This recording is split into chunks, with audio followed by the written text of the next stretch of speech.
Oh, well, good morning, everyone. It's good to have everyone here this morning, and I just want to say a special thank you to our witnesses who have come to testify on this very important topic today, advancing permanency and child welfare in the United States.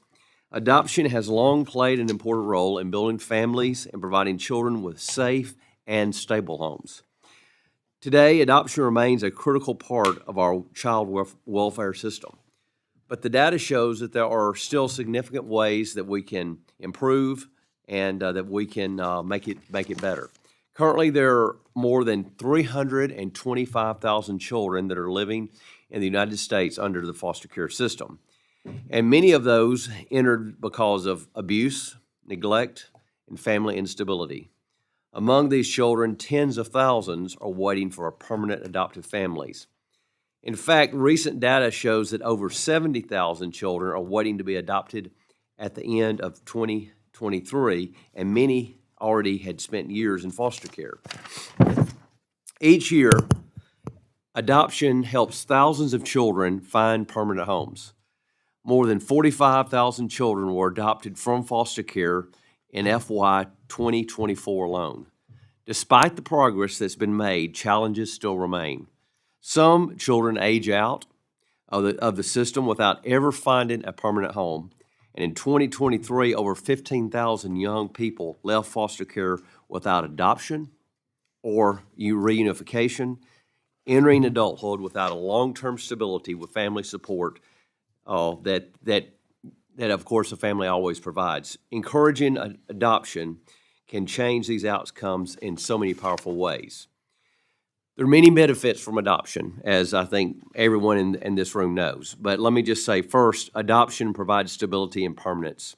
Children who are adopted often gain the emotional security of a long-life family connection, something that I don't think anyone would disagree that every child needs. Also, stable homes improve outcomes in education, health, and overall well-being. Second, adoption strengthens communities and society as a whole. When children grow up in supportive environments, they are much, much more likely to succeed in school, to contribute to their communities, and avoid many of the challenges associated with instability or with homelessness. Third, encouraging adoption supports the child welfare system. By helping more children transition from temporary foster care to permanent homes, adoption reduces the strain on foster care resources and allows agencies to focus on children who most urgently need care. And I think it also should be noted that adoption today takes many forms. Families adopt through foster care, through kinship adoptions, through private domestic adoptions, and through international adoptions. Many adoptive families are single parents, their relatives, or their blended families. As policymakers, advocates, and citizens, we have an opportunity to encourage adoption by supporting adoptive families, improving adoption awareness, and ensuring that the process is accessible and also ethical. Policies such as post-adoption services and recruitment of adoption parents can make a meaningful difference. And ultimately, adoption is more than just policy. It is about people. It's about ensuring that every child has a chance to grow up in a safe, a supportive, and loving home. And we encourage it. And when we encourage adoption, we invest not only in individual children, but also the future of our communities of this country. Before I turn to the ranking member for her remarks, I do want to introduce our panel of witnesses. First, we have Ms. Kate McLean. She is the Executive Director of the Congressional Coalition on Adoption Institute. I look forward to hearing from her and about how the institution works to identify and remove barriers for vulnerable children and families. And let me just add a side note here. I've had the chance to get to know Kate over the last several years as I've served as co-chair of the Congressional Adoption Caucus on Adoption and worked hand in hand with her team at CCAI. Next, we'll hear from Ms. Debbie Riley. She is the CEO of the Center for Adoption Support and Education, whose expertise includes adoption, therapy, and developing adoptive competent training programs. We'll also hear from Dr. Sarah Font, who is a professor at the Brown School at Washington University in St. Louis. Her research focuses on the impacts of the child welfare system on families and using data to improve agencies' outcomes. And next, we have Ms. Lee Marshall, founder and CEO of Kids to Love. She will also speak with us. She is a longtime friend in Huntsville, in Alabama, and runs an amazing program down there, working to help in the foster care space. So glad that she was able to join us. And last, and certainly not least, we have Miss Aureen Martin, and she is board secretary of the National Indian Child Welfare Association. And she has extensive experience in federal Indian law and policy, having served in several tribal and federal key government positions. We appreciate all of you taking time today to be here to share your insights from folks that are on the ground and can tell us firsthand. And at this point, I'd like to recognize the committee's ranking member, Ms. DeLauro, for her remarks that she would like to make at this time. Thank you very much, Mr. Chairman, and a very big thanks to our witnesses this morning, Ms. Riley, Ms. McLean, Ms. Font, Ms. Martin, and Ms. Marshall for joining us, making time to share your thoughts and to share your valuable insight and expertise with this committee. Foster care and adoption provide children in need with loving, safe places to land, offer stability, healing, and a chance to thrive.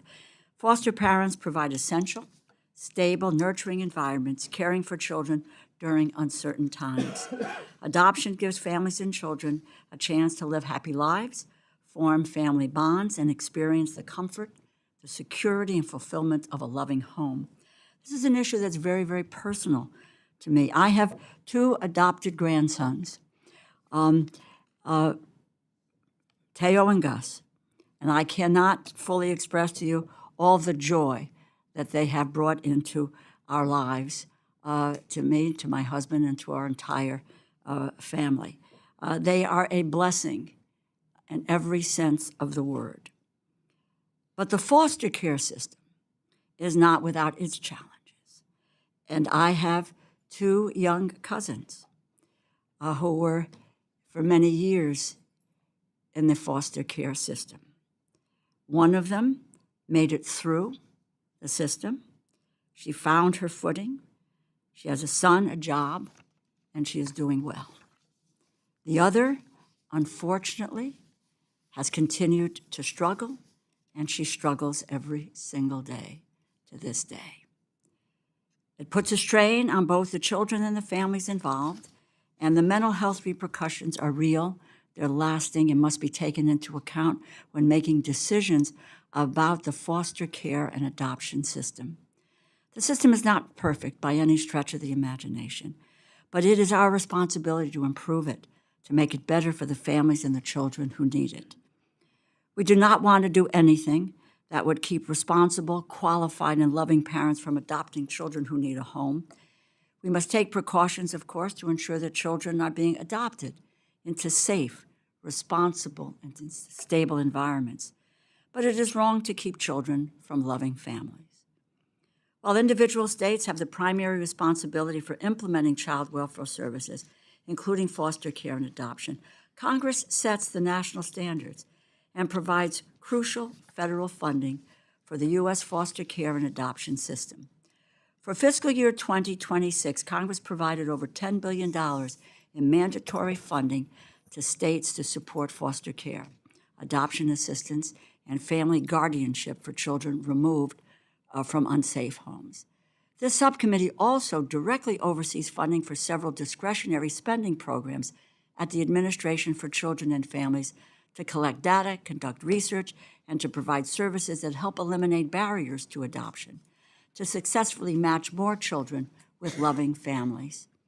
The Adoption Opportunities Program funded through the Labor HHS Education Bill supports efforts to increase the number of children adopted from foster care, eliminate the barriers to adoption, provide post-legal adoption services to families, and train caseworkers to improve permanency and outcomes. Every child deserves a loving home. To help achieve that, we need to recognize the barriers to adoption. We need to offer post-adoption support to ensure a successful transition, help improve the process for families and children. We need to support the workforce and the care economy. How can we train and support these caseworkers? How can we retain them, provide them with the tools they need to support children, families, help them to avoid burnout from a job that is emotionally taxing? These are only a few of the many questions we need to be thinking about as we work to improve the adoption and foster care system throughout the country. I'm grateful to Ms. Debbie Riley for being here as one of our witnesses today. As you note in your testimony, children in foster care experience a disproportionately high rate of mental health conditions. We need first to acknowledge the trauma that can come from disrupted childhoods. If we acknowledge it, we can invest in mental health support and training. We can support the child welfare system. These children and the families who we know, based on evidence, are concerned about the mental health of the children they want to welcome into their families. We need to acknowledge the mental health needs of these families as well, to support potential adoptive parents through their adoptive journeys, so that they can enjoy the precious rewards of love that come from welcoming a child into their home. On this committee, we have the power to help these families. We have invested in some solutions. We need to continue to do so. I am glad that we will be highlighting some of those solutions today and talking about how we can direct discretionary resources to do better. As appropriators, we have an obligation to ensure the resources are available for these programs to be successful. A thank you to our witnesses for being here. Thank you sincerely for the work that you are doing outside of this hearing room for children and families. And indeed, it can be taxing, and we appreciate that. I look forward to hearing your testimony today, and I yield back. Thank you, Mr. Chairman. Thank you, Ms. Laurel. Well said. And I want to now turn to our witnesses. And you'll each be given 5 minutes to make your opening remarks. I know each of you submitted some testimony, and of course that will be submitted to the record in full. So, Ms. McLean, let me begin with you, and you may begin. Chairman Adderholt, Ranking Member DeLauro, members of the subcommittee, thank you for inviting me to participate today in the hearing. My name is Kate McLean. I'm proud to serve as Executive Director of the Congressional Coalition on Adoption Institute, a nonprofit, nonpartisan organization founded in 2001 to remove barriers that prevent children from experiencing the safety, stability, and permanency of family. Family permanency means a child has the safety and belonging that comes from knowing they are part of a permanent family who will love and support them for a lifetime. Legally, this may include adoption, kinship guardianship, or reunification, but true permanency also requires the relational and emotional stability every child needs to thrive. For 25 years, CCAI has served as a trusted source of information, expertise, and resources for the Adoption Caucus, the Congressional Coalition on Adoption. As the historically largest bipartisan bicameral caucus in Congress, the Adoption Caucus reflects a strong and enduring commitment to children and families. CCAI extends its sincere appreciation to Chairman Adderholt, co-chair of the caucus, for his leadership, and to Ranking Member DeLauro and Representatives Bice, Letlow, Molinar, and Pocan for their membership. CCAI raises awareness among policymakers by connecting them directly with adoptees, foster youth, foster kinship and adoptive families, and birth parents to ensure legislative decisions reflect real-world experiences. Programs like Angels in Adoption and the Foster Youth Internship Program create opportunities for Congress to meet and learn from important lived experiences firsthand. I come before you today carrying the collective voices of the thousands of individuals and families CCAI has had the privilege to work with. Adoption is at the heart of CCAI's mission. It offers children the chance to belong, to be cared for and supported throughout life, and to know they will always have family to share holidays, milestones, and everyday moments. Adoption has the power to create lifelong family connections, but it should strengthen, not replace, a child support network. Effective adoption practice preserves relationships and belonging while also providing the stability of a permanent family. Federal adoption incentive programs like Adoption Opportunities and the Adoption Legal Guardianship Incentive Payments help youth in foster care, especially those with complex needs, find permanent families. These programs reward state practices that advance timely, child-centered adoptions and legal guardianships. Children with complex needs, older youth, sibling groups, or those with medical, developmental, or behavioral challenges often face greater barriers to adoption, and these programs foster policies and opportunities that make lasting permanency possible. I included stories in my written testimony to illustrate progress as well as some ongoing challenges. These systems are multifaceted, there is no single solution, and meaningful progress requires coordinated effort. 3 key priorities can help strengthen outcomes and support successful adoptions and family permanency. First, making adoption more accessible and ethical. Increase accessibility by encouraging the adoption of children with complex needs and removing barriers to family permanency.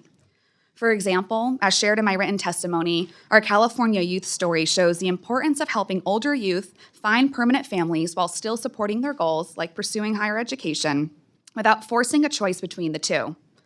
It also includes sibling placements, like the family I shared from Tennessee, keeping all 5 siblings together, and removing financial or systemic barriers that may prevent adoption, as illustrated by the Pennsylvania youth story. Second, ensuring preparedness and readiness for adoption and guardianship. Adoptees, birth parents, and adoptive families must be fully prepared, supported, and have a meaningful voice to ensure lasting placements.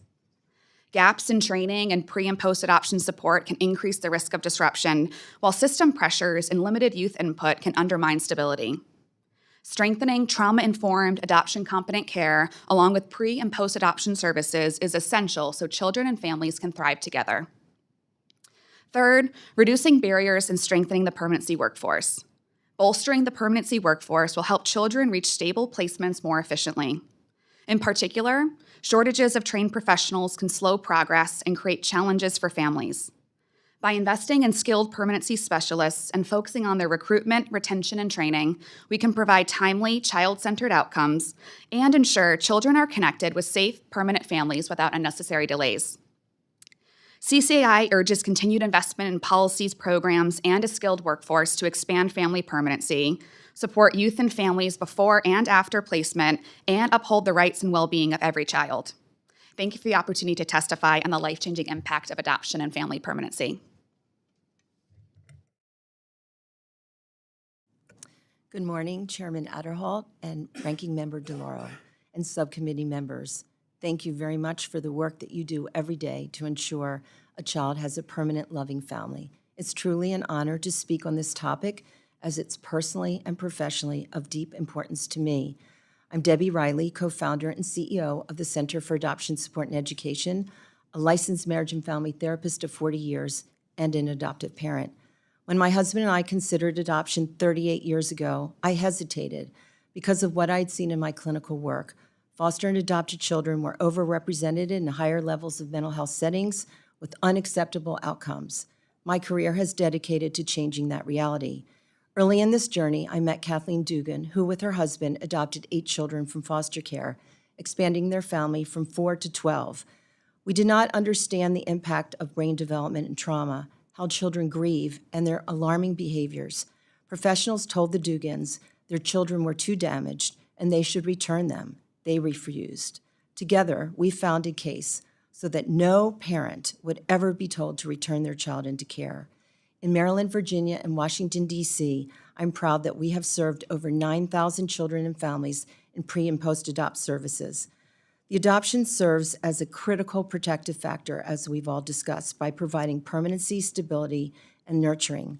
Yet unavailable, adoption-competent mental health services compromises foster care recruitment, retention, child well-being, and preparedness of confidence of adoptive families.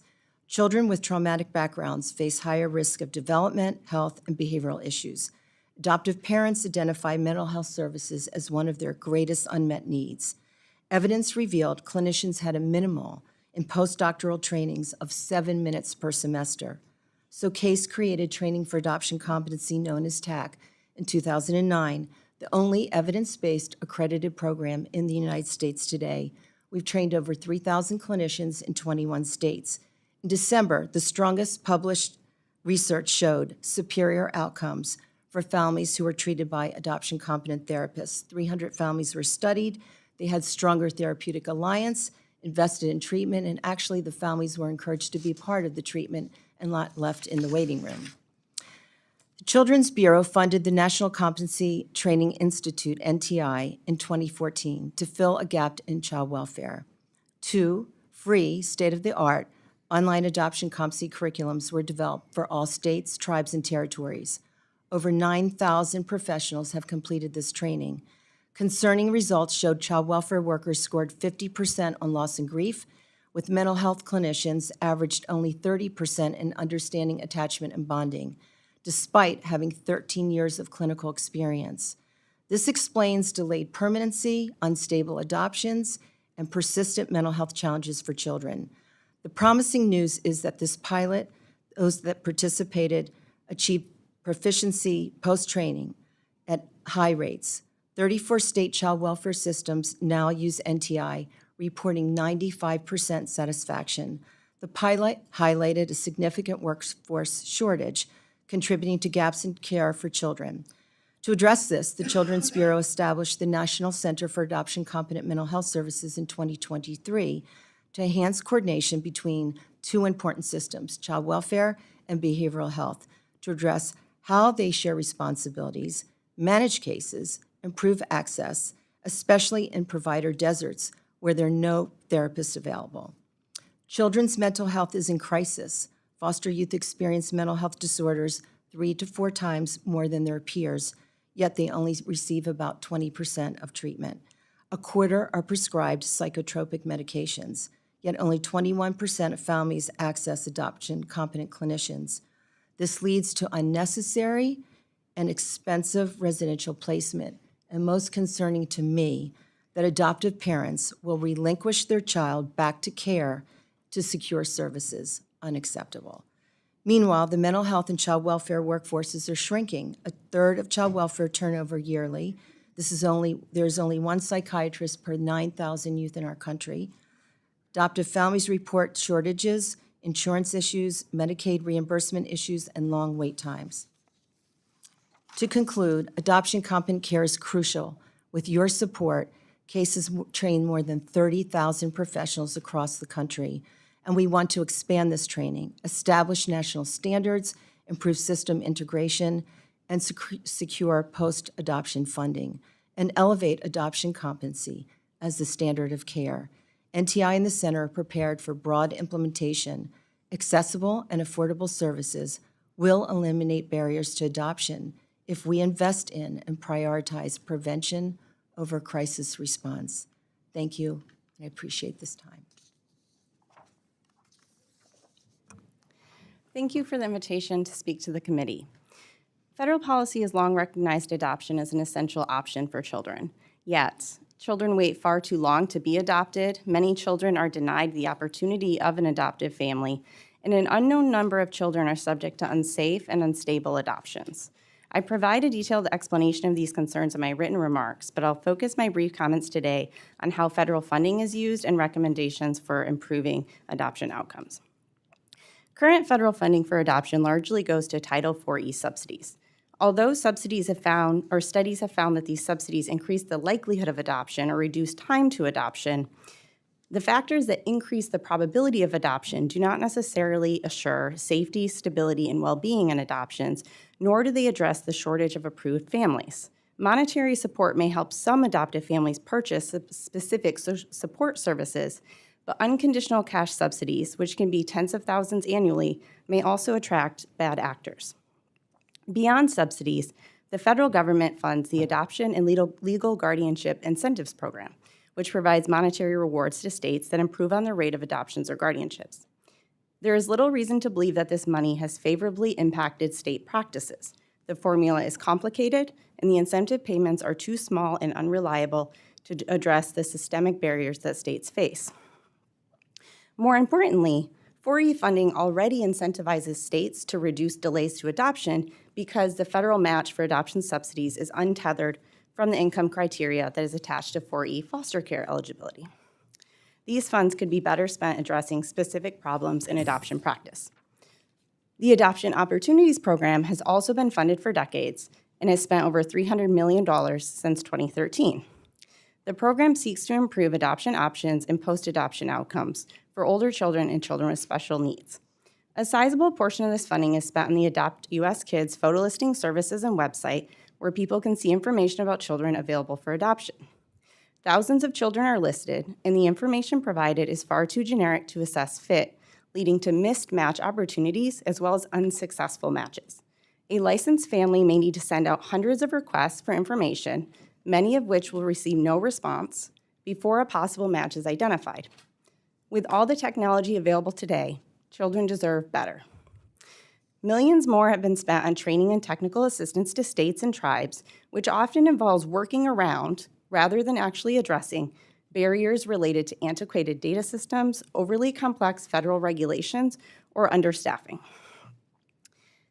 Increasing the rate, timeliness, and quality of adoptions from foster care starts with recruitment of foster families and relatives open to adoption and families specifically pursuing adoption. But it is not just a numbers game. Many of the children who ultimately age out of care have experienced unsuccessful pre-adoptive placements or dissolved adoptions. Signing up more families will not change that. And if states are recruiting families who are ill-prepared or ill-suited, real harm will be done to our most vulnerable children. With this in mind, I leave 5 considerations for the committee. First, modernize the process through which children are matched with prospective adoptive families. Current processes are inefficient and leave far too much to chance. Second, consider new strategies to verify adoption continuity and prevent breakdown. Nearly all families adopting from foster care receive ongoing federal subsidies, but current verification processes fail to even confirm that children are still living with their adoptive parents. This should be fixed. In addition, proactive rather than reactive efforts to connect adoptive families with evidence-based training and therapeutic services, particularly for adoptions of older children and children with special needs, may help to prevent the crises that lead to dissolution. Third, improve federal data collection and linkage capacity. The federal government spends billions to support adoption and yet lacks basic information on how those adoptions have panned out for children due to inconsistent tracking and unaddressed barriers to cross-system data linkages. Fourth, disincentivize inappropriate reunification efforts. Federal data show that children spend a median of 31 months in foster care before exiting to adoption. In several states, the median time exceeds 45 months. Given that most children who exit to adoption entered foster care as infants and toddlers, many of these children spend more time in foster care than they ever spent in the care of their biological parents. These delays are in large part due to inappropriate reunification plans. Some children are left so traumatized by the time reunification efforts are finally ended that few adoptive families could safely care for them. Lastly, prevent the misuse of kin guardianship. Increasingly, federal policy treats adoption and guardianship as equal, though they are not legally nor in their outcomes. This is a perverse incentive because adoption is harder for agencies than guardianship, so it's increasingly treated as a first resort rather than a last one. Thank you. Chairman Adderholt, Ranking Member DeLauro, and distinguished members of Congress. Good morning. My name is Lee Marshall. I'm the founder and CEO of the Kids to Love Foundation, headquartered in Huntsville, Alabama. I hold a Master of Social Work, and I'm a certified trauma therapist, and I've worked on the front lines serving child welfare for the last 20 years. This work isn't just a profession. It is truly a life calling. I understand personally what it means to have a forever family through adoption. I'm here today to speak to the crisis in our country, one where our youngest and most vulnerable citizens are often unseen, unheard, and unprotected, children in our child welfare system. The system is broken. And while we all agree that it must be fixed, we must also be honest about why it's failing. Historically, the government has carried this responsibility because no one else has stepped forward. But the federal government was never meant to raise children. Caring for vulnerable children should be a shared responsibility, one embraced by families, communities, and our faith-based organizations. It is both a moral obligation and, for many, a spiritual calling. Until that broader support system fully rises to meet the need, we must act decisively and with urgency. Today, I'm calling on Congress to establish a national task force, a coalition charged with evaluating and auditing our current foster care and adoption systems. Federal dollars must come with federal accountability. Right now, federal funding is flowing into state systems that are failing our kids.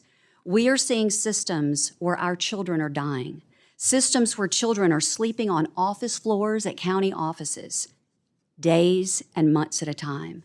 Systems where children are warehoused in juvenile detention centers, not because they've committed crimes, but because there is nowhere else for them to go. And behind it all is a level of bureaucracy that is suffocating the very people trying to help. The case managers and social workers that are on our front lines, that are facing burnout, high turnover rate, leading to constant disruption in the lives of children who have already experienced profound loss. But there is hope, and there's a solution that works. And our Kids to Love organization is leading the way. In Alabama, Kids to Love has spent more than 2 decades serving children in foster care and adoption. We have implemented a privatized foster care and adoption model operating outside of the traditional state-run system, and our results are clear. Children spend less time in foster care, and permanency is achieved faster. Because of us, permanency is not just a goal, it's the plan. Our model is built on 4 key pillars with the child always at the center. The first pillar starts in our court system, with judges who will stand in the gap for our kids. We must have a judiciary that is both informed and bold. We have judges who place children with us directly because their expectations are high, and they trust that we have our kids' best interest as a priority. Whether it is a sibling group that we're able to keep together in our foster homes, a teen mom placed in a foster home with her baby, or a child who has been victimized by the very system sworn to protect them. Secondly, our model supports not just the child, but the foster families we train and license who step up to care for our kids. By deeply investing in our foster families, we don't just place children, we build relationships. Our families have 24/7 access to case managers and trauma therapists, ensuring that they are never alone in this journey. Our third pillar is a critical piece in our model of care for our families. We take a trauma-focused approach to foster care and adoption. We don't just treat trauma, we work to heal it. That means supporting not only the child, but the birth family when possible, the foster family, and the entire care team. And critically, we ensure that trauma support continues through the transition into adoption, reducing the risk of disrupted foster and adoptive placements. Fourth, we address the crisis of aging out. Too many times foster care becomes a pipeline to prison. We've developed a workforce training initiative, K-Tech, where we're teaching young people skill sets to go to work. We're also solving the housing crisis with our cottage community, tiny homes that provide safe housing and independent living. We're helping young people transition successfully into adulthood. Every child in foster care deserves a forever family. Every child in foster care deserves an advocate. Every child deserves stability, dignity, and hope. My passion is personal. It's a calling and a mission to me. As a child who was born into foster care and adopted at the age of 2, by the grace of God, I could be like any of the kids that walk in our doors every day. Adoption and stability matters. No child should spend a lifetime navigating, surviving a system that was meant to protect them.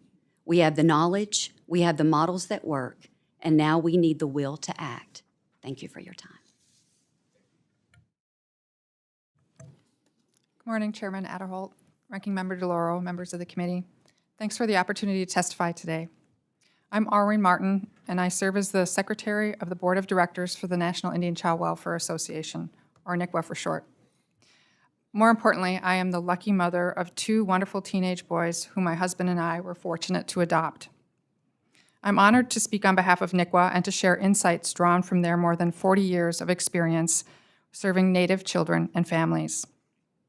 NICWA serves tribal nations and urban communities across the country, working to strengthen policies and services for Native children and families. A core principle guiding our work is tribal sovereignty. Tribal nations are governments that provide for their citizens, and when they are able to design programs that reflect their values, and they are best positioned to support the well-being of their children. When Native children cannot safely return home, It is essential that they remain connected to their tribal communities, cultures, and identities, helping to break the cycle of trauma many Native families have experienced. Today, I'll briefly focus on how tribal systems support permanency and where federal funding can better support their efforts. In many tribal communities, child rearing is considered a shared responsibility. Extended family and community members play a central role in raising children, which means permanency decisions often involve a broader network of support. When reunification is not possible, children are most often placed with relatives or other tribal members. One important tool tribes use is tribal customary adoption. This is a permanency option in which a child is placed in a permanent home, often with relatives, while maintaining important relationships with their birth family and tribe. Unlike conventional adoption, it does not require termination of parental rights, allowing children to remain connected to their identity, culture, and community. As an adoptive parent myself, these issues are deeply personal for me. I've experienced adoption through both the private adoption system and through tribal court. Those experiences showed me how important it is to center a child's identity and relationships in permanency decisions. For tribes, adoption is not just about creating a legal relationship. It is about ensuring a child remains connected to who they are and where they come from. Federal funding plays a critical role in making these permanency options possible, but there are significant gaps. Programs like Title IV-E Adoption Assistance and Title IV-B Adoption Support provide important help, but many tribes face barriers to accessing or fully utilizing these funds. These include very small grant allocations, high eligibility thresholds that exclude some tribes, and administrative requirements such as matching funds that can be difficult to meet for tribal governments with limited resources. As a result, tribes are often forced to prioritize basic child protection services over building robust adoption programs. Discretionary funding is especially important in this context, but is not reaching tribal communities as effectively as it could. For example, the ACF Adoption Opportunities Program is designed to remove barriers to adoption, yet it has not resulted in meaningful tribal participation. This is largely due to limited outreach and a lack of funding opportunities that reflect tribal priorities. At the same time, there have recently been important steps forward. The OBBB extended and enhanced federal adoption tax credit to tribal court adoptions for special needs children, which they didn't previously qualify. And HHS recently clarified that tribal customary adoptions are eligible for Title IV-E assistance.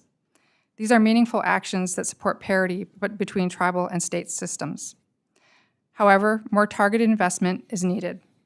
To strengthen adoption services for Native children, we offer two recommendations. First, create a dedicated funding category within the Adoption Opportunities Program specifically focused on tribal priorities. This would ensure that discretionary funding is accessible and relevant to tribal nations. Second, support ongoing consultation by HHS with tribal nations to ensure that other federal funding programs are designed in ways that reflect tribal needs and reduce barriers to access. In closing, supporting adoption for Native children means supporting their connection to family, to culture, and to community.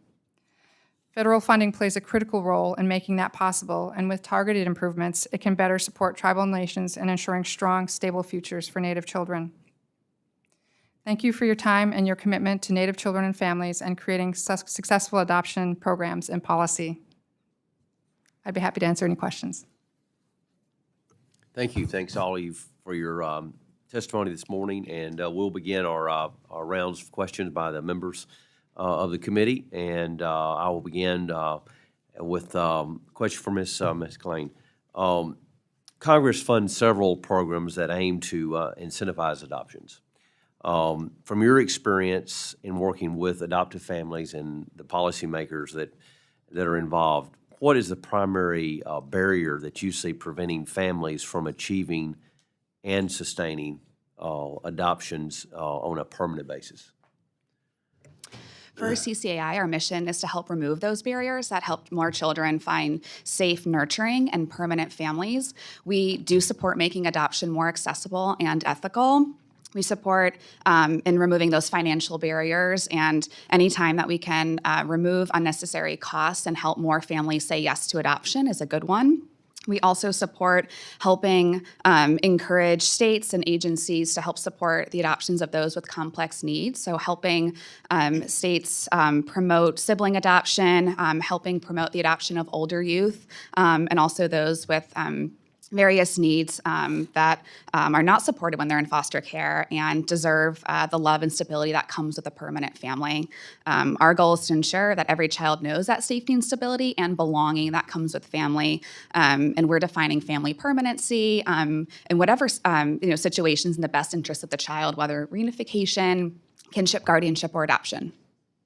And on average, can you tell us about how long children usually have to wait for final adoption, and what contributes to the delay, if there is any? Sure. So each child's situation varies on a case-by-case basis, but we do know that children are waiting way too long for permanency. It's years on time, or years and years, at least 3 years is what the data is telling us. And when we're looking at what causes delays, there can be many delays. One that I wanted to uplift was the importance of investing in the permanency workforce. When we know we have a skilled workforce, we know that kids and families are able to navigate the child welfare and adoption system more efficiently without delay. And so encouraging agencies and states to hire adoption specialists like recruiters who are dedicated to helping promote families and dedicated to finding adoptive families for these youth is critical. Thank you. Let me turn to Dr. Font. Let me ask you. Of course, data is fundamental in helping us to identify evidence-based strategies, improve child placements, and uphold accountability and transparency when it comes to taxpayer programs, taxpayer-funded programs. What changes to the existing federal data collection do you think is needed to better access the safety, stability, and the quality of adoptions from foster care? Thank you for that question. So currently, the federal government requires that states report foster care and adoption information through the Adoption and Foster Care Reporting and Analysis System, also known as AFCARS. The challenge with those data is that when a child is adopted, states often assign them a new identifier in their system. And so if a child is adopted and then later re-enters foster care or is reported to child protection for maltreatment, they come in with a completely new system identifier and they're not identified as an adopted child. And so currently, most states are unable to tell you how many of the children they place in adoptive homes are later maltreated in those homes or re-enter foster care. So fixing the ID break will be an important step forward towards being able to monitor outcomes. Another thing I'll note is that most children who are adopted from foster care maintain their Medicaid eligibility, and there are a lot of untapped opportunities to understand health and well-being outcomes by linking federal foster care data and adoption data to Medicaid claims records, which the federal government already collects. Thank you. Thank you. Oh, and Ms. Riley, Congress provided more than $11 billion for foster care and adoption services in FY 2026. From your perspective, which programs or strategies are delivering the most meaningful improvements in outcomes for children and for families? I think ensuring that there's a continuum of pre- and post-adopt supports are really critical, and weaving in that those supports are being provided, as I said earlier in my testimony, by adoption-competent therapists. We know that families who feel empowered and confident will not hesitate to move towards permanency, and we also know when children feel that those that they're seeking support, as you heard today, from understand the issues of loss and grief and trauma, that they're going to heal and they're going to be able to move into permanency in a way that we haven't seen before. So I think the key is dedicated funding streams for pre- and post-adopt supports, really critical. Thank you. Mr. Laurel. Thank you, Mr. Chairman, and thank you all for your testimony. According to the National Council for Adoption, children are spending increasing amounts of time in foster care. 2024, 30% of children who exited foster care spent more than 2 years in foster care, more than 64,000 children and youth. Of those, about 35,000 children spent 3 or more years in care. As I mentioned in my opening, I've seen how the system failed. One of my cousins many years ago, and the fallout continues to this day. In many instances, these kids learn how to game the system in so many ways, and they go from one counselor to another, to another, to another, and are always, telling the same story over and over and over again. Ms. Riley, your testimony helps to clarify why a family may hesitate to pursue adoption without appropriate post-adoption support, mainly to meet the mental health needs of the child. I could not help wonder what could have been, what we could have had if the training and services provided by CASE had been available years ago. How do you think the mental health support for adoptive families and certainty of knowing that those services will be there for them can reduce the hesitancy in potential adoptive parents and potentially reduce time in foster care? Again, reiterating that I think if we know that those supports are in place and they're in place by qualified individuals that have the specialized training, I've spent, a quarter of a century now understanding the unique needs and aligning those core competencies with the professionals that we're all engaging for all of our children. Right. And when that disconnect, creates, I think, instability, it creates hesitancy, as you describe, and it creates really poor outcomes where we're seeing our children moving into levels of care or out-of-home care or instability that we're hearing from others testify today. So I think it's really investing in a workforce, as Kate talked about earlier, that has the competencies and the skills and the confidence that aligns with the needs of this special population. Should there be some certification for these the people who are the trained personnel? Should they be certified in some way that provides that confidence for a family to know that there's somebody there who is, to be honest, is competent, who's not just listening to you and trying to help you out, but that really has clinical knowledge and background. We are advocating for levels of standards of care and a certification to align with that, and then having national directories so that families know who to seek services from, the type of training that they should have. It's critical. So back, I'm just saying, how a family in need, you were getting to that, would identify an adoption-competent mental health provider, whether it would be a covered service, and look, you've had the experience, and you're all doing this, when families do not have that kind of access, there's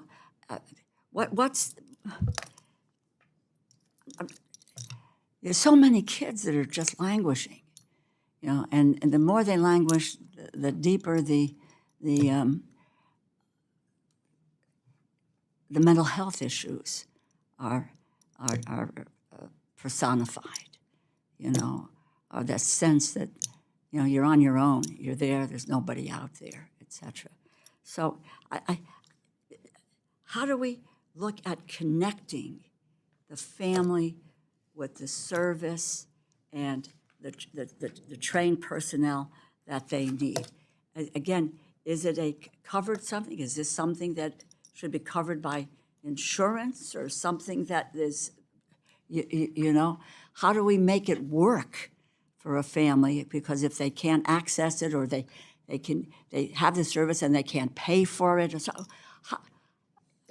Well, I think that it needs to be covered in private insurance as a subspecialty. It needs to be addressed in managed care entities. We're partnering with Centene right now across the country to enhance their providership to have this level of competency so that families know how to access the right supports at the right time and be protected. I think that's what we're all talking about here, is that we want to protect our children and our families.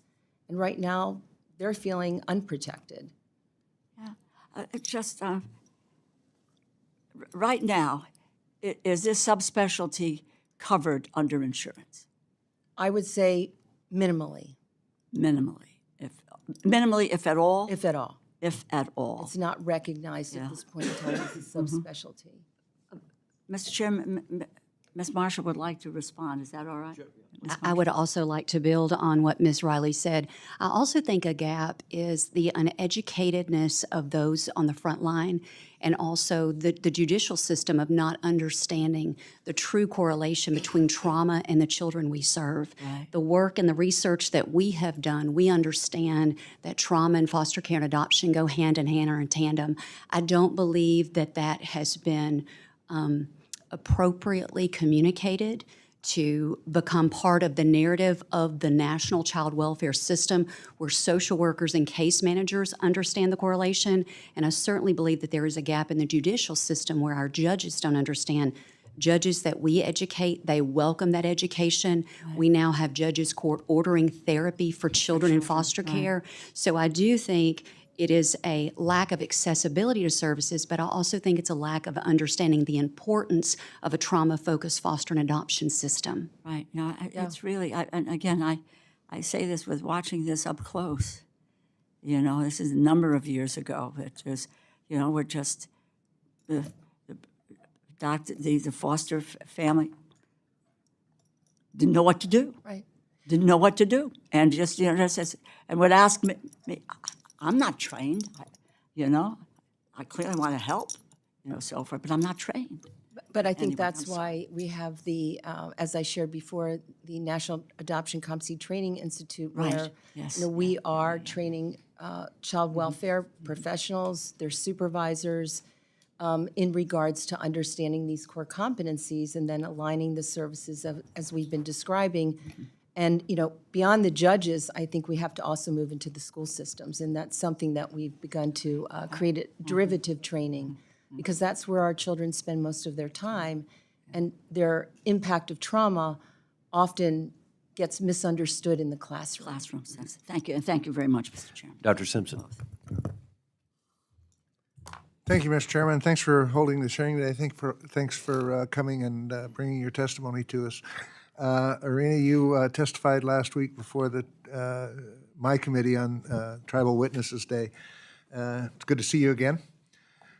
Tell me, could you highlight what some of the unique needs are in Indian country when it comes to adoption? I know that what percentage of Indian children that are adopted by tribal members and which by non-tribal members? And is that a challenge? And how do you maintain those tribal connections with those children that might not be adopted by tribal members?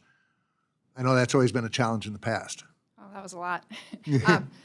I think we don't really have accurate numbers on that. One of the problems that we have is the AFCAR system, which collects data on these types of situations, doesn't have specific questions related to Native children and the rights that they're adopted. And there were recently changes proposed to that, but they're on hold. So we really don't know the full set of data. But I think the main challenge facing Native children who are adopted, and several witnesses have talked about this, is trauma. Trauma with not just the child in that situation, but family trauma, intergenerational trauma that Native families and communities have suffered over time.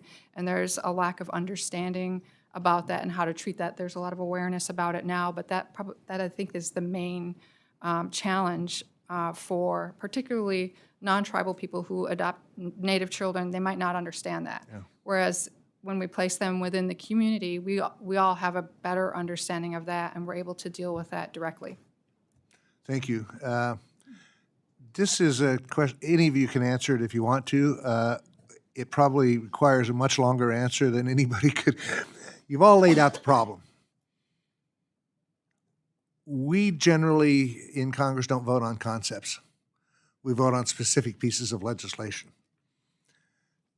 And while if you ran a resolution that said we support foster care and we support adoption and stuff like that, every member on the floor would vote for it.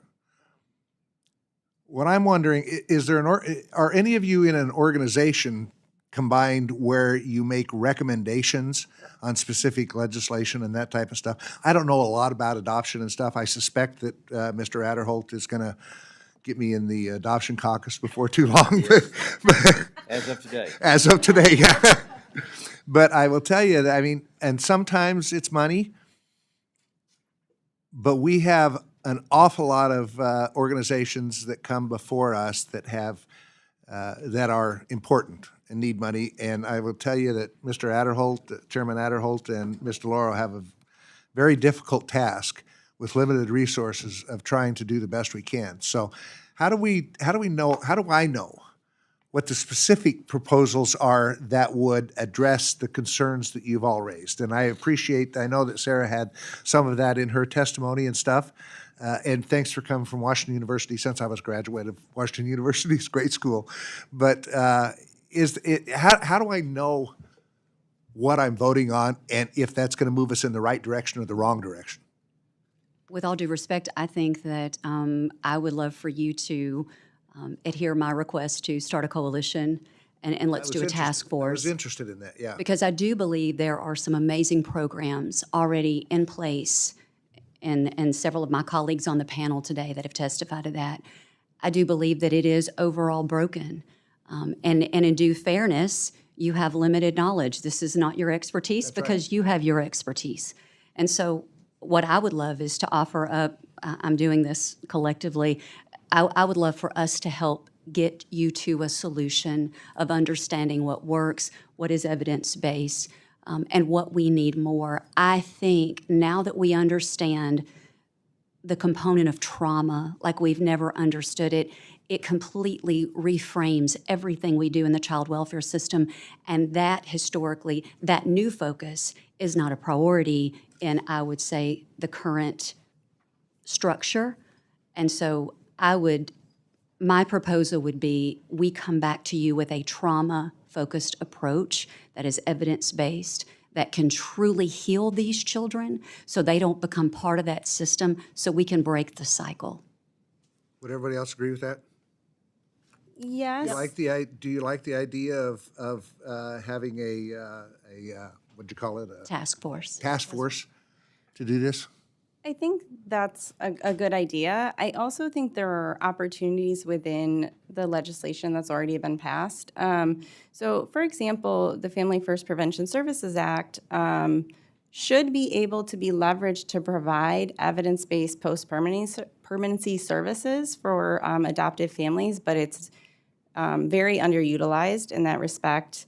And partly that has to do with how the process of getting high-quality programs onto the clearinghouse in the first place, helping states build the capacity in terms of workforce and other issues to actually scale those programs and implement them effectively. But that's one funding stream that already exists in legislation that could be better used for this population. And likewise, I think the Adoption and Safe Families Act has a lot of provisions that would, I think, reduce the trauma of children who ultimately are adopted by encouraging states to use the aggravated circumstances provision so that children are not subject to 3 years of reunification efforts with a parent who sexually abused them. And that is happening. And so I think we should really focus on enforcing some of the policies on the books. Yeah. I would also concur with Sarah about the clearinghouse. I'm holding a program that has the evidence, and through the National Training Institute, Adoption Competency, and we're not able to get our program onto the clearinghouse, yet it has evidence, and it's something that, Adoption Opportunities is invested in over a period of time. It's critical to get it to the point that Sarah's describing. So I support that very. It's been a challenge in getting certain programs evaluated, and I think back to what Lee is saying, and Sarah, everyone on this panel, is workforce is a key here, that we have to have a competent workforce. And we have built now over 12 years this training through Adoption Opportunities funding, and it needs to get onto the clearinghouse. We need to move it to evidence. We need to have the evaluation to show that not only does it change the practice of our workforce, but it also impacts the children and families that we're all speaking here today about. It's critical. Ms. Thank you. Frank- My Ms. time's up. Yeah, Ms. Frankel. Thank you. Thank you all for being here. I just want to make sure we're all talking about the same thing. Are we talking about children being adopted by their foster parents or children who are in foster care being adopted? Or both? With both. Okay. So Florida has, I know, what they call it a decentralized system. I'd like you to comment on that, but in terms of where, can you point to a state where the process is working well? Where is their success right now? I would say that our organization developing a privatized system outside of the state-run system with less bureaucracy and child-focused, we have had amazing success rates. We have had children move through the court system for adoption timelines to be much less than the state guidelines that have been So outlined which here. state is that? We're in Alabama. Alabama. Okay, great.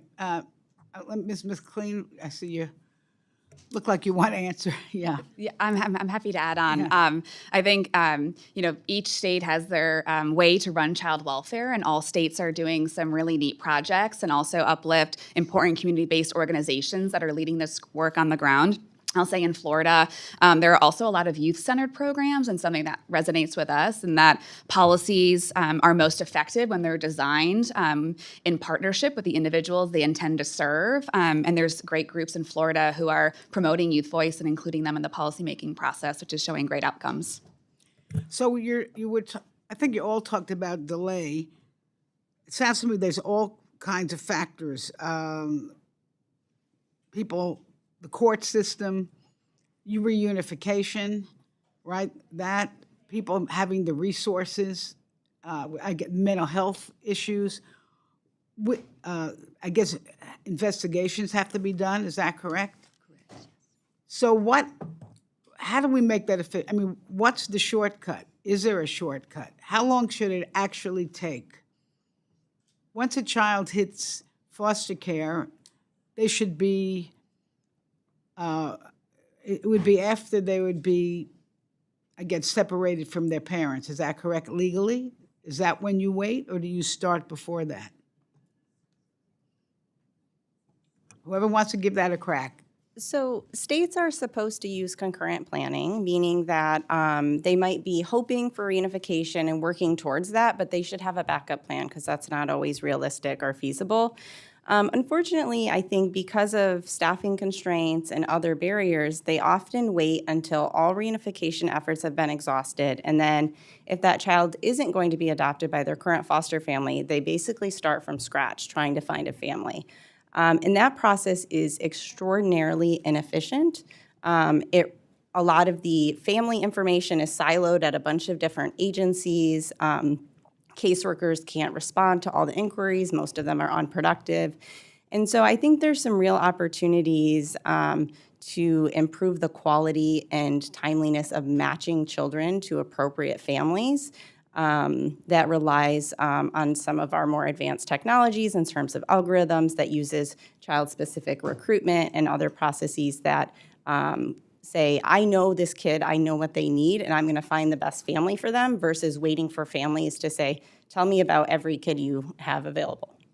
So just now relate that to our role, because I have a couple questions in that regard.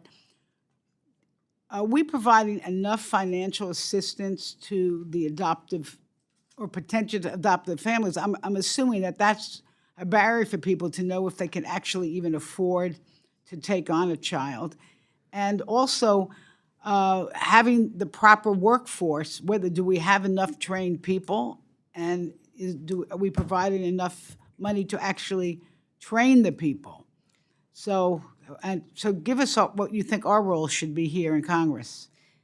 Yeah, so I think the direct financial resources to adoptive families are actually quite generous. The problem is that you can't buy the services that you need because they're not available. And so it's really, I think, more a service gap. Which are? Things like adoption competent therapists, crisis mental health supports. It's very hard to find psychiatry or psychology services that accept Medicaid, which is the, form of insurance for a lot of children who are adopted. The training provided to parents pre-adoption is not skills-based, and it could be. There are a lot of evidence-based options out there. So it's more of a service gap and a workforce gap, I think, than a direct resources problem. Thank you, Mr. Chair. Yield back. Thank you, Mr. Chairman and Ranking Member. I want to sort of follow up on that discussion.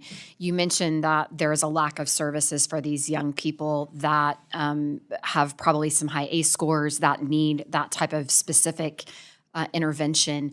What can we do here to be able to help increase the number of providers that can actually help these children? Because I've witnessed it in my own state with these young people who end up in RAD, have RAD, and they're ending up in programs, but they don't have the specific individual therapies that they need, frankly.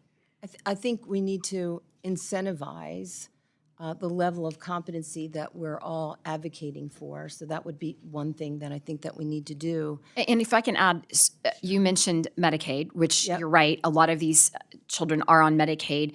Are we harming ourselves because we're not giving the providers a payment that's commensurate with their education and their ability to treat these children, which is why they're not accepting these children? That's right. I mean, clinicians are moving into private practice. They're leaving community-based care because of the reimbursement rates. Yeah. And I think that we really have to look at that seriously because we have these treatment deserts all over the country. And back to the point, we have children in child welfare offices and moving into emergency rooms and moving into detention centers where they don't belong because we can't build this provider network. And we know that training is the #1 predictor in stability in our workforce. Our workforce wants to feel, I wanted to feel as a therapist, confident and have the skill sets. I mean, I graduated from a wonderful master's program in marriage and family therapy 40 years ago.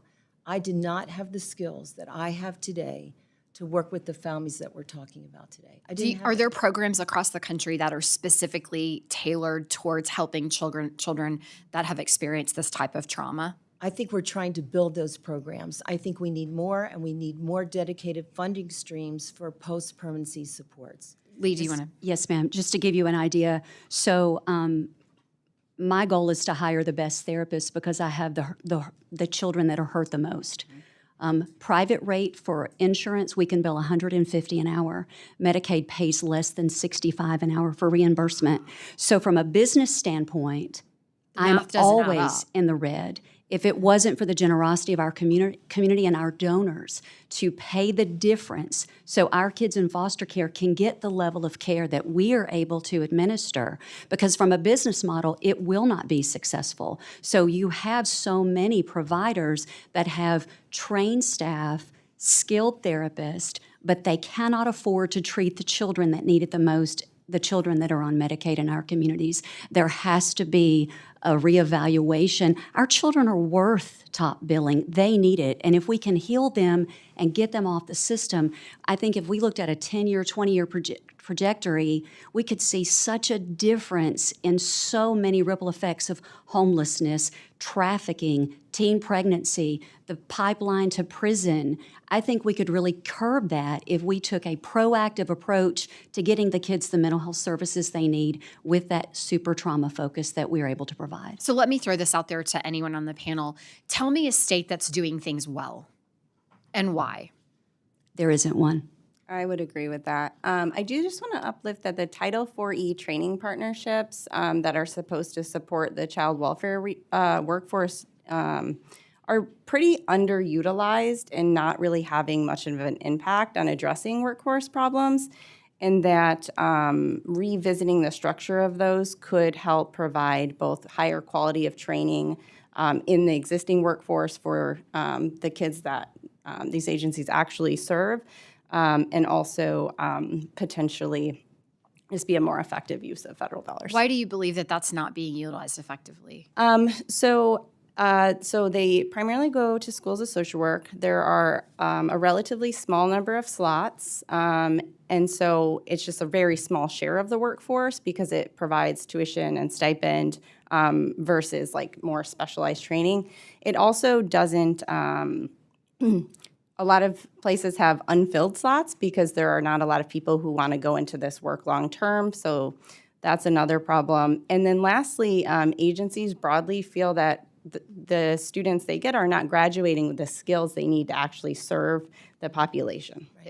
Would you like to? Yeah, I mean, that's where we would really like to see the NTI training be integrated in the Title IV training programs across the country and in university settings. We are partnering, we did in Alabama with Tuskegee University that integrated the NTI training into the university, and we're trying to partner with more universities to do that. So I think that is the solution that we have at our fingertips.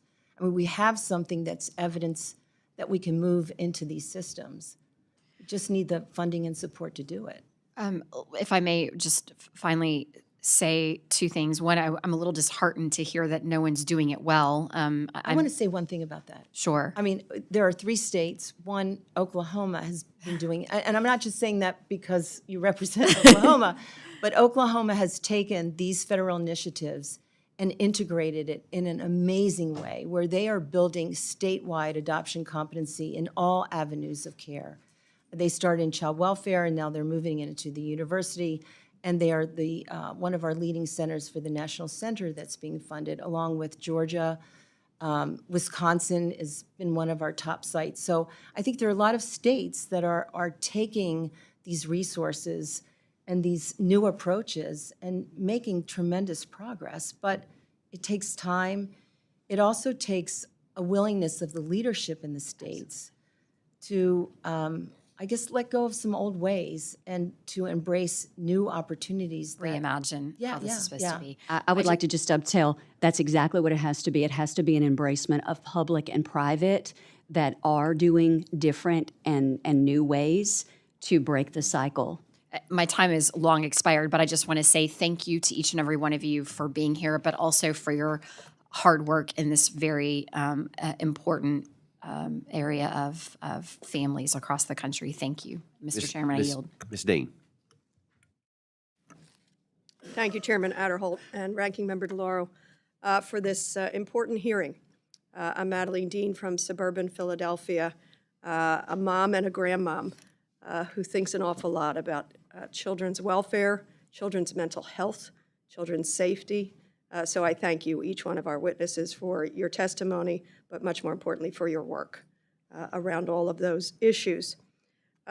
As I travel my district, whether I'm visiting schools or I'm talking to families, children's mental health, whether they're not in adoption or foster care settings, you all know we're at a crisis point.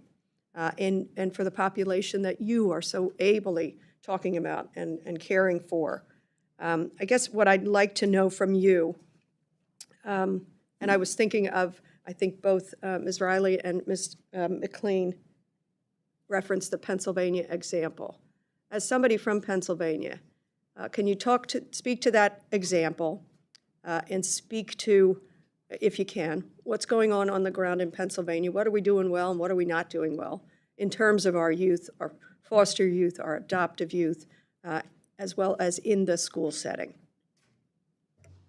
I'm happy to start and then turn to my colleague Debbie to continue. But a lot of CCAI's work is rooted in engaging those with lived experience, those who are living this, in their real lives firsthand. And so we work with all folks involved in the adoption and child welfare system, including foster youth, adoptees, foster, kinship and adoptive parents, and birth parents. And the example that I shared in my testimony was about a youth in our foster youth internship program from the state of Pennsylvania, who the program's purpose is to bring foster youth to DC to intern for a member of Congress, but also read and research recommendations rooted in their own lived experience. And so that example was to uplift that he had a kinship placement with his grandmother, with his siblings, a loving, supportive home, but the housing wasn't deemed appropriate as far as the number of bedrooms from the state. And so they were then placed into foster care and separated and lost the sibling connections. And so if there's ways that we can help states be able to keep siblings together and promote kinship, if that is what's in the best interest of the child, we want to support that. long And ago? so that was the example. What, But when was that example? when was that example? Yeah. That was in 2021. He was here advocating for that. But he was a child when that experienced. And so, Has Pennsylvania changed its rules since then? not that I'm aware of. I will note CCAI does work mostly federally, and so others on the panel that may be more familiar with Pennsylvania I'm a former state legislator, so I might have to talk to some of my friends and see what's going on. I was in Pennsylvania for about 10 years, and I've worked closely with state and county agencies. So the challenge with Pennsylvania is that it's decentralized. It's a county-administered system, so you can't really say something statewide. Even their data infrastructure doesn't really allow for that. But I think one of the challenges that Pennsylvania has in terms of adoption specifically is that decentralization, where each county has different contracting agencies. It's actually pretty challenging to match children with families across the different data silos. Interesting. I would agree with Sarah about the sort of the challenge of it being county administered. We're having a very hard time moving our two federal initiatives at a statewide level because of that. I'm excited, though, that in Harrisonburg, it is one area where they are committed to moving the adoption competency training TAC into a workforce there, but we'd really like to see move across the state. Any help you can give us would be great. Thank you. I will do whatever I can to help you. And before I yield, I just wanted to make a statement or an observation about the Trump administration to the Administration on Children and Families, ACF.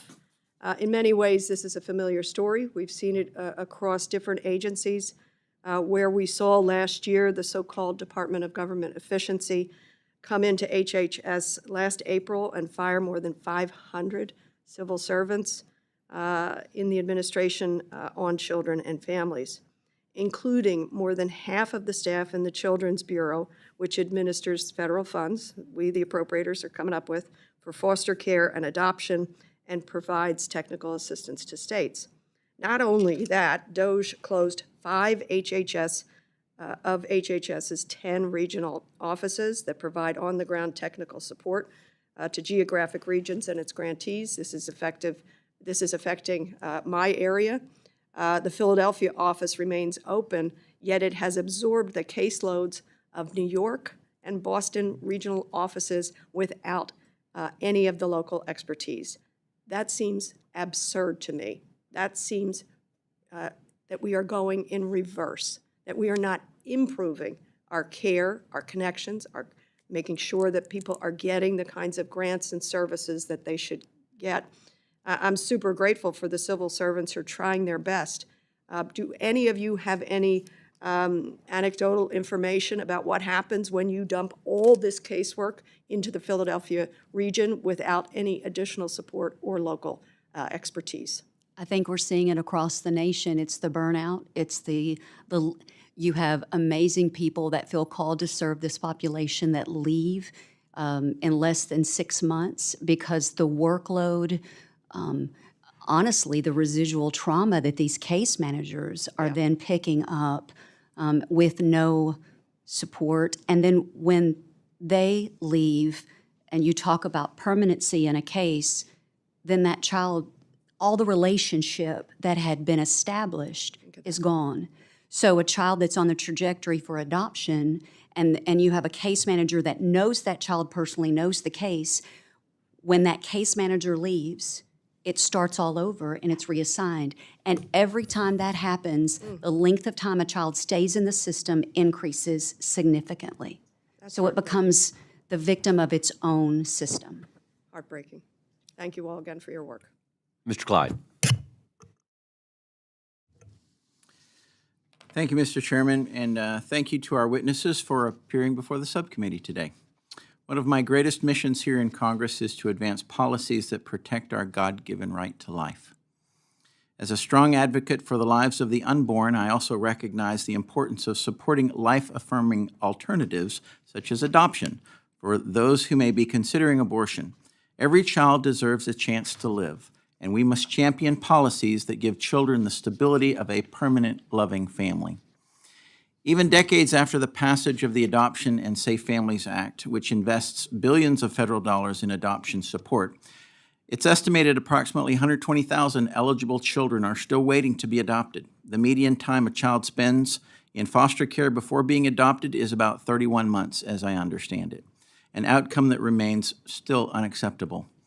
As we consider the state of adoption in our country, I appreciate your commitment to serving our nation's children by helping them find safe and permanent homes. I look forward to discussing how we can strengthen and support adoption efforts nationwide. Ms. Marshall. Faith-based adoption providers play an essential role in identifying and supporting families for adoptive and foster children. However, many state and local governments have restricted these organizations from offering adoption and foster care services due to their sincerely held religious convictions, often through discrimination laws or administrative rules. What should be done to protect faith-based providers so that they can continue their important work? I believe so many people are called from a faith standpoint to serve the demographic that we're talking about today. But I can tell you there's also a breakdown in that. We have several teen moms and babies that are placed in our custody, judges that place those young ladies and their babies with us directly because we would guarantee that we could keep mom and baby together. I think we have a disconnect. I think we have a faith-based community that will rally on Sunday to do the right thing and convict these young ladies on Monday for doing it. I don't think we have a continued support system, a continuum of that. To me, I believe a person's faith drives them to do more. I don't think any organization should face backlash because of that. But I do believe sometimes that those personal values might overstep a little bit. For us, what I mean by that is we are very intentional of meeting our children where they are, and we understand the backgrounds where they come. We don't force any views or any positions on the children that we serve, and we respect them. I think I would say as a believer, I have to get out of my comfort zone every day and understand the trauma and the hell that the kids that we serve come from. Do they need Jesus? Yes, but sometimes they just need a roof over their head and a warm meal before we can even start to talk about their salvation. Absolutely. I 100% agree with you on that. State and federal governments spend billions of dollars annually towards supporting the adoption process, but prolonged adoption placement continues to be a problem. In your experience, how has shifting towards a privatized model of adoption in the state of Alabama been successful in helping children secure a permanent home in a timely manner? So we had a situation where a birth mom was in a homeless shelter and voluntarily placed her child with us because she was facing drug addiction. Our team tried to work with that mom so she would have the resources to overcome the addiction. She chose not to participate. She was very proactive in the placement, and so I have nothing but respect for that birth mom. She did ask our foster parents at that initial meeting, if I can't or don't get my life together, will you adopt my child?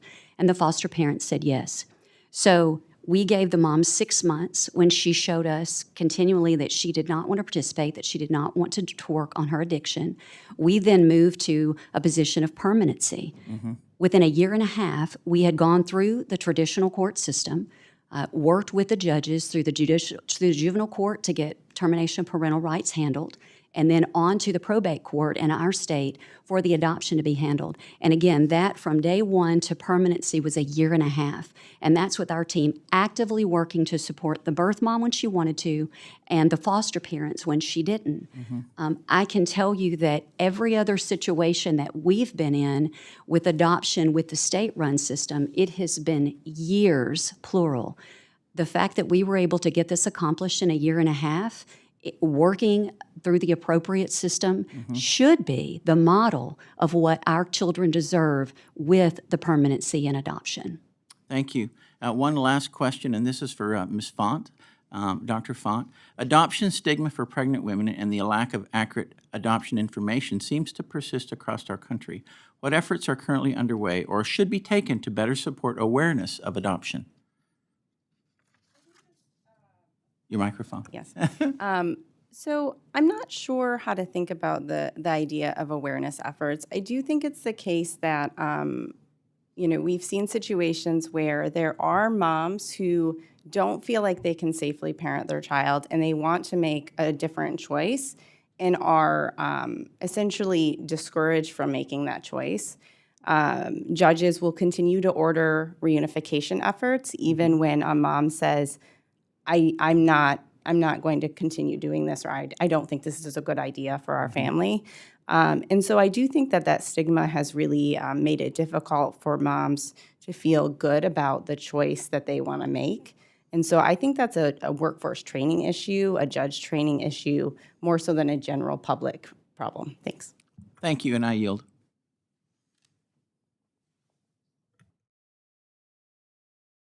Okay, make sure we got everybody on the first round, and we'll do a quick second round. I think there's a few other little questions for cleanup we'd like to really go over. And I'll begin. Ms. Riley, a few minutes ago you were mentioning that you said, well, first of all, the statement was that no state really has a great program when it comes to foster care and adoption programs. But Ms. Riley, you said there are two or three that stand out a little bit, and Oklahoma being one of them. What were the other states that you would hold up? And I was also referencing more about building the workforce in my comments about, states that are doing better, and also the integration of working with building the bridge between child welfare and behavioral health. I mean, we have siloed systems, and we're really trying to integrate those two systems. So I think, we've seen a lot of strides in Oklahoma, in Georgia, in Wisconsin, in Illinois right now as some of our national center sites that are really trying to pull systems together to look at the best way that we can improve permanency and stability with families. And I think one of the key areas is building our workforce.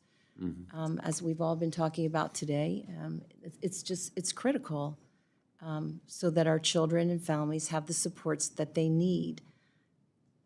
Sure. Okay. Thank you for that. Ms. McLean, let me turn to you. As I noted in my opening statement, I'm honored to serve as co-chair for the Congressional Coalition on Adoption, not only as a bipartisan but bicameral caucus, but in this role I've long worked with colleagues on both sides of the aisle to promote safe, stable, permanent families for adoption, and of course worked with you and your staff. From your viewpoint, if there's just one or two things that you would say that we need to change at the federal level to improve adoption, what would it be? Mm-hmm. So adoption and child welfare have long been a bipartisan priority, and this subcommittee's ongoing support sends a clear message that Congress does believe in the fundamental principle that every child deserves a safe, nurturing, and permanent family, and every child deserves the opportunity to do so. And so when we're looking at ways to make that happen, I want to encourage both investing in the permanency workforce and what my colleagues have shared, the critical importance of supporting everyone involved in the adoption process, birth parents, adoptees, and adoptive parents, make sure they're fully supported and prepared and have a meaningful voice in that planning before and after the placement is critical. Okay, thank you. And Ms. Marshall, I want to ask you, I'm very intrigued with your National Adoption Task Force that you talked about. How would you see that being set up, and from what sectors would be represented on this task force? I think to start, I would love to get in a room with my colleagues today. I think Dr. Font has made some amazing points that there are good laws on the books and good regulations that aren't being utilized. My suggestion is not to blow the system up. Let's evaluate it. And if we have things that are working that aren't a priority, I do believe that it could be at the encouragement of Congress to make those priority. And then once we understand what is working, we can then identify gaps. And for me, it would be once we identify the gaps, which I think we've spoken to today, that would be, I think we could come back and make recommendations to say, here are ways that we feel Congress could best cover these gaps. That would be trauma and focused care, more training, more accessibility to the clinical side. I just don't think it is historically a priority. I think we would all agree that mental health has come on the scene as a priority that is now a community conversation really since 2020 and COVID. We've got to have the conversations, and we're not having those. And so to me, I think having a trauma-informed, in-focused child welfare system is the biggest and quickest way that we're going to see the best results for the children that are lingering in the system. Thank you. And Ms. Martin, let me turn to you for just my last question. Federal law, including the Indian Child Welfare Act, as you're well aware, establishes important protections to preserve tribal identity and placement preferences for Native children. Can you share with us how federal funding supports the recruitment of adoptive families for Native children? So Title IV-E programs allow for that recruitment of adoptive families. The problem for tribes is that only about 25% of tribes participate in the 4E program. So the support isn't there for the majority of tribes to be able to do that through federal funding. When tribes are able to put those programs together, they're able to design them so that they fit the needs of that particular community, which can take a lot of different forms. I was actually recruited as an adoptive parent, and it came through an adoption home study that I had placed with a tribe, and the person who actually saw my home study knew my family and was familiar with me, and they had to make a placement that's very specific outside of the community, and that's how they came to me. So when you have specific situations like that, you just have to be able to provide for those different things, and I don't know that federal funding matches that for tribes right now because most tribes can't even take advantage of it. Okay. Thank you. Mr. Laurel. Thank you very much, Mr. Chairman. I just want to ask a quick question to everyone here. There has passed last year a bill that's been referred to as the Big Beautiful Bill, which would cut Medicaid by about $1 trillion. I've heard everybody here talk about Medicaid. What's your view of that in terms of the work that you do and the families that you work with? A cut of $1 trillion to Medicaid. What would that mean? To answer your question, I guess I would like to specifically know how that would directly impact children in care that we're talking about, if they would be impacted, if it's a cut or realignment. It's a cut. So It's a cut. Our children in foster care must have Medicaid, and it needs to be increased for the children we serve. Anybody else? Well, Medicaid is the primary source of behavioral health support. Medicaid is the primary source of behavioral health care support. We need to write that writ large. Clean? I'll just add that estimates show that about 99% of foster youth rely on Medicaid, and so I'd be happy to follow up in writing for the record about what the field is saying. Yeah, no, I'd be very happy to, that just came up in the conversation with all of you and, with regard to Indian Health Service, what that will do. I mean, people sometimes lose the sense that Medicaid serves children, the disabled, low-income workers, and the elderly. Those are the foundations. So your help in gathering that information, I think, can help us to make a case, because without that, it's going to hamstring already tough situations. I'd also like to, I can say that in a closing thing, but I wanted to, aging out, because I watched someone age out, and there was two things. Ms. Riley, what mental health do we have to order that a kid's aging out? Ms. Marshall, tell us more about your K-Tech workforce training program. Our K-Tech workforce training is a 16-week short-term credential program where we teach young people skill sets like mechatronics, robotics, soldering, and virtual reality, all skill sets that are needed in our manufacturing-rich economy across America. We certainly have seen an increase of that in Alabama. I would like to tell you a story about a young man named Willie who Willie grew up in foster care in 25 homes. When Willie came back on our radar, he was living in a homeless shelter in Montgomery. We took $100, bought him a bus ticket, brought him to Huntsville so he could interview for the program. Willie was homeless, had no job, had no hope, and was really one bad decision away from going to prison. We brought Willie to K-Tech. We solved the issue of homelessness. We solved the issue of needing a part-time job. We solved the issue of transportation by putting him close enough where he could walk to school. Willie now has successfully completed K-Tech. Our 16-week credential, went straight into the workforce. It's a pathway to work. He then went on, because he had so much potential but had not had encouragement or opportunity, to receive a bachelor's degree, now a master's degree, and now he's trying to pick his PhD program. Willie sent a text to me about 1.5 years ago of pictures of Keys where he now is a homeowner. He has been able to keep gainful employment since completing our K-Tech program. We believe we have a national model to solve the crisis of aging out. You add onto that our cottage community, which is housing for these young people in this aging out demographic. You cannot expect someone to do better if they don't have the skills or the opportunity or the ability or a mentor to navigate what they do not know. I also had a thought just to share, if I may, on older youth.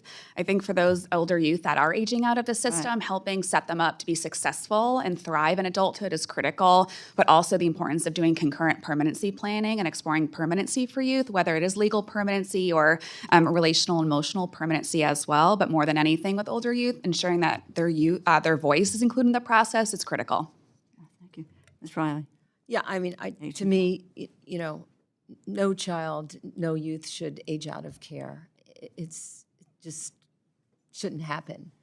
And I think that we're all talking about ways that we can prevent that from happening, that every child deserves permanency, as Kate said, and putting the resources behind that, whether it's vocational, educational, the mental health supports, so that they have the greatest chance for success. That's what we want.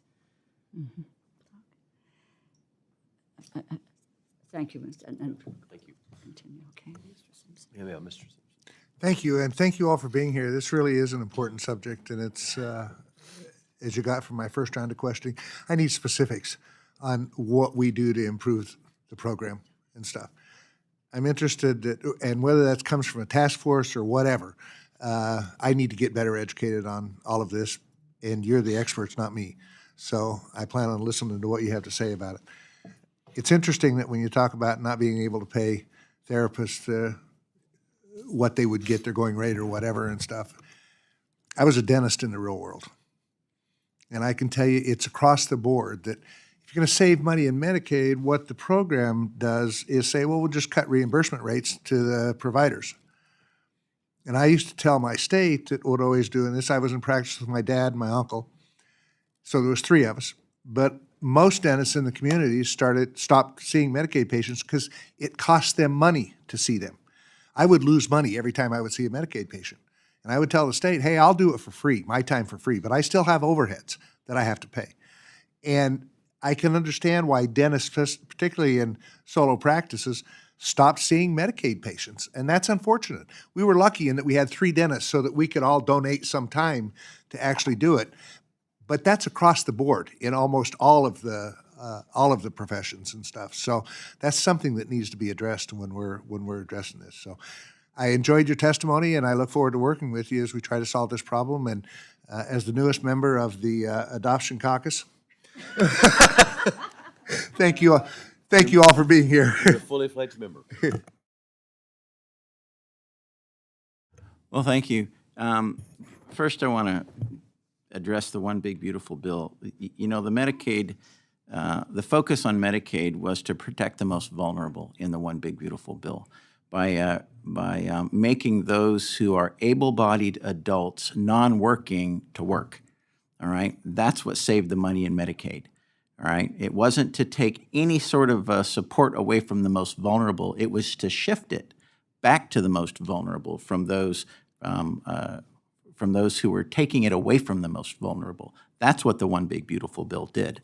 And then also you have the $5,000 adoptive tax credit was made refundable in the One Big Beautiful Bill. So House Republicans, we successfully passed a provision in the One Big Beautiful Bill that allows the $5,000 of the adoptive tax credit to be refundable, supporting more families who step up to adopt. So my question is, and this is for all of you, what impact has making this tax credit refundable had on supporting adoption? I mean, if you want to address it, please do. Yeah, I will. I think that research generally suggests that like the adoption tax credit is not super effective in getting children adopted, in part because states and the federal government actually done quite a bit to make adoption from foster care very affordable. I think it has probably a larger impact on private, domestic, or international adoptions. But in many states, the cost of adopting a child from foster care is already zero. So cost is just not the primary barrier that I think kids face in finding families. So what is? Workforce and judges, frankly.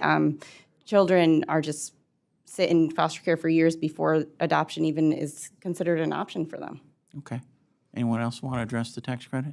Yes, CCAI serves as the secretary to the Adoption Tax Credit Working Group and has done that for years. And we've been working and with nearly 100 nonpartisan organizations and working towards making adoption more accessible and removing financial barriers. And so want to say that, yes, the Adoption Tax Credit supports all forms of adoption. And if financial barriers is a barrier, helping remove that for families to make it possible is critical. Okay. All right. I have one last question for you. Let's say there's a set of parents or folks that don't have children and they want to adopt, but they have no idea where to start. Where do you start for, husband and wife? Kidstolove.org. Pardon? Kidstolove.org. Okay. All right. Ms. Martin, where do you start? I think I'm an unusual case because I already worked in the system, so I knew how to access it. Uh-huh. I mean, the internet. Dr. Font? Yeah, so I will say, you can easily Google options like in your area and find which agencies will license families and conduct home studies. The real challenge is figuring out which agencies are really high quality and supportive. And I think provide the quality of training that they'll need to be successful. Unfortunately, a lot of families who are interested in adoption and even initiate the process never complete it because of barriers in terms of agency responsiveness, lack of training, and lack of support. Okay. Ms. McLean? Yes, I will say the internet is a great tool, but also there's a lot that doesn't go on well there. And so we are seeing one of our issues is making adoption more ethical, including reducing fraudulent advertising of services and making sure that families are connected to licensed agencies that have the regulations and procedures in place to make it a safe and responsible adoption. Mm-hmm. So you don't have to start with a lawyer. Yeah. And I think there's strong parental support systems across the country of adoptive parents that, are able to give the kind of information not on the internet that are ethical and are safe. Mm-hmm. Well, thank you. Appreciate it. Now yield back.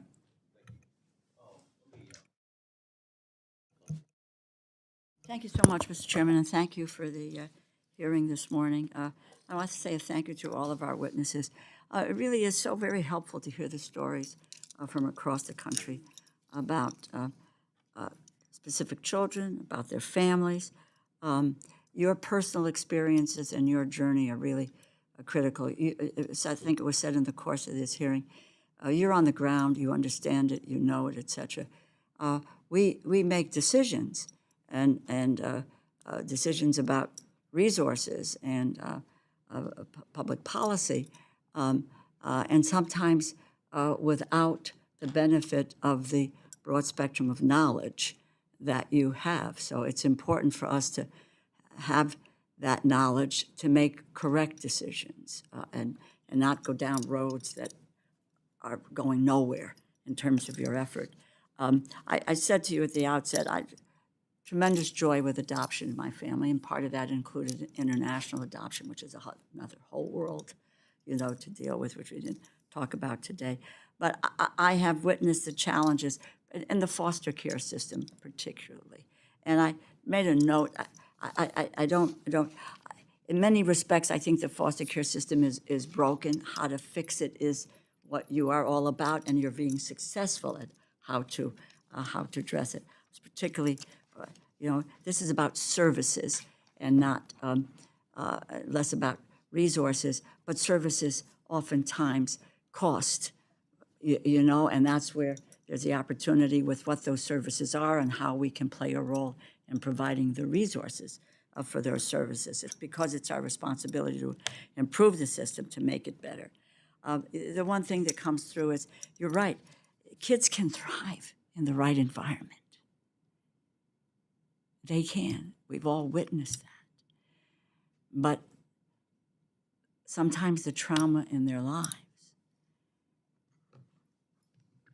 unaddressed, then they are off the tracks for a lifetime. And we've all witnessed that effort. So, and there's so many families that are out there that are desperate to have a child in their home. And that is, I think, what we're talking about. Mental health care, we talked about services, we talked about mental health, we talked about workforce. You've got, we can pursue this after, why we can't get these programs onto a clearinghouse. I don't get it, but so I would welcome the opportunity to hear more about that and what direction that we can go in. I am, and I heard my colleague, I am really worried overall about what Medicaid means and what we can do there. So I would just say this to you: if you believe that it's going to be impactful to all of you, then you ought to be really speaking up about that. States are not going to be able to increase reimbursement rates when they are going to be cutting billions of dollars from their budgets. That is what the effect of that is. So you ought to check with your respective states and find out what the situation is. You don't have to listen to me about it. You can find that out for yourself. I want to make a pitch for one more program at HRSA. It's something called the Infant Toddler Court Team Program. It's just focused on helping these kids and their families in partnership with the child welfare system, the court system. They provide comprehensive services to reduce child removals, improve permanency outcomes, and enhance timely reunifications, if that's the road. I see you shaking your head in some regard, so you may have dealt with this in some way, but trying to see if we can provide some resources in this area. I can only just say to you that you do the Lord's work. I say that with a lot of emotion, having witnessed how hard this is and what a toll it takes on our children, what a toll it takes on the workers who were there, the families who are foster care families when they're at their wits' end and they don't know what to do. So I thank you for that. I'm hoping, Chairman, that we can, you picked up on it, if there's a way to deal with getting your advice and help through this task force or any other opportunity, we would welcome that to help to try to make a difference. Thank you for the difference you are making every day. Thank you, Ms. Norrow. And let me thank each of you. And this is really is an important issue. And obviously, by my involvement with the coalition caucus for adoption, I consider this a big issue that we can really make a difference for kids around the world, in the United States, but literally around the world, because I'm also a big supporter of international adoptions as well. So, but there's so many opportunities. And, you know, I think what we as a whole, Congress, what those of us that are involved in this issue want to do is try to find out what the barriers are that we can do to make it adoption affordable, but also any other barriers such as red tape that really causes families to shun away from adoption. And then do what we can to encourage adoption as much as possible from a federal level. I mean, obviously it has to be an individual situation, and you don't want to ever force adoption on anyone because it would not work. But there's a lot of things we can do to encourage it. And I look forward to working with each of you, and any way we can be, this subcommittee can be of help. And for a reference or anything, we'd be glad to be of help. So thank you for your attendance today and your sharing your testimony, and we look forward to working with you. The hearing is adjourned.